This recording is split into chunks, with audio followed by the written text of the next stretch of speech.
జ్యేష్ఠ శుద్ధ దశమి గురువారం 5 జూన్ రోజున దశహర పాప దశమి వ్రతం. ఇది చాలా ముఖ్యమైనటువంటి వ్రతం. దశహర పాప దశమి అని దీనికి పేరు.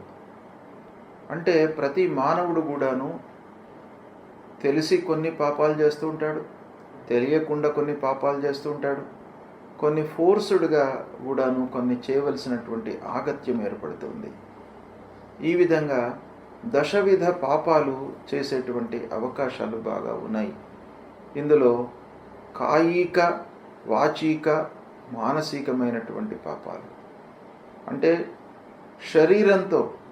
శరీరము ఇన్వాల్వ్ అయ్యి చేసేటువంటి పాపాలు కొన్ని, మాట మూలకంగా ఎదుటి వాళ్లను ఇబ్బంది పెట్టడము, తద్వారా కలిగేటువంటి పాపాలు, మనస్సు లోపల అనర్థాలను ఊహించుకొని కీడును తలపెట్టి తద్వారా వచ్చేటువంటి పాపాలు, మానసికమైనటువంటి పాపాలు.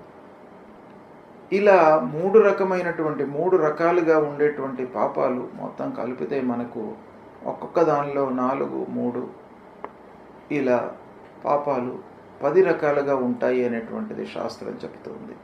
అయితే ఈ పాపాలు తొలగిపోవడానికి ఈ దశమి రోజున గంగా స్నానం చేసినట్టయితే, అంటే గంగా భగవతి పూజ, మనకు దగ్గరగా ఉన్నటువంటి గోదావరి నది కానివ్వండి, గంగా నదికి కానీ వెళ్ళి స్నానం ఆచరించినట్టయితే ఈ దశవిధ పాపాలు దూరం అయిపోతాయి అనేటువంటిది శాస్త్రం చెప్తుంది. కాబట్టి మనము సంతృప్తిగా జీవనం కొనసాగించడానికి, చేసినటువంటి అకృత్యాలను దూరం చేసుకోవడానికి గంగా స్నానం అనేటువంటిది చాలా ముఖ్యమైనటువంటిది.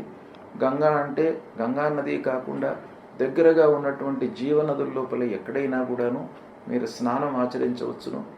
అలాంటిది చేయడం మూలకంగా మనకు ఈ పాపాలన్నీ కూడాను దూరం అవుతాయి.